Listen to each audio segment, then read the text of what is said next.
जाति जनगणना कराना चाहें तो करा लें। हम लोग तो उस पक्ष के धर लोग हैं। अगर आप करा सकते हैं तो आप कराइए। नहीं अध्यक्ष महोदय, जब कभी भी हम लोगों को मौका मिलेगा तो जाति जनगणना कराने का काम हम लोग करेंगे। उन्होंने जाति जनगणना को लेकर के कहा कि जाति जनगणना कराना चाहें तो करा लें। हम लोग तो उस पक्ष के धर लोग हैं।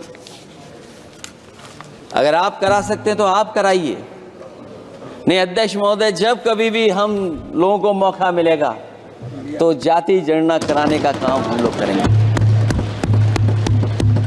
सामाजिक न्याय समाज के अनुसूचित जाति, अनुसूचित जनजाति और अन्य पिछड़े वर्गों को न्याय दिलाने का बड़ा असर आरक्षण था, उसे समाप्त कर दिया गया है।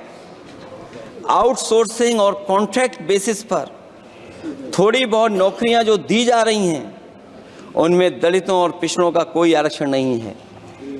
शिक्षण संस्थाओं और विश्वविद्यालय में प्रोफेसर्स और वाइस चांसलर के चयन के समय इनके आगे लिख दिया जाता है, एक नया शब्द का इजाद हुआ NFS, नॉट फाउंड सुटेबल।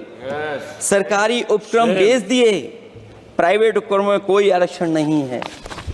अध्यक्ष महोदय, शिक्षा मंत्री जी सूची जारी करें और अगर ये बात कहीं भी गलत है तो शिक्षा मंत्री जी सूची जारी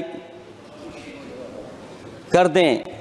देश के सभी केंद्रीय विश्वविद्यालयों के वाइस चांसलर की ओर प्रोफेसर्स की एक,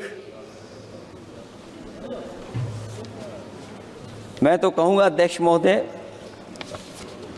कि शिक्षा मंत्री जी अगर ये सूची जारी कर दें कि जितनी भी सेंट्रल यूनिवर्सिटीज हैं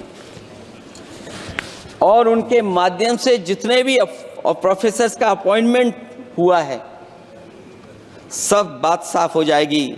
आप केवल देश के 10% लोगों को ही ख्याल रख रहे हैं, बाकी 90% लोगों का आप ख्याल नहीं रख पा रहे हैं।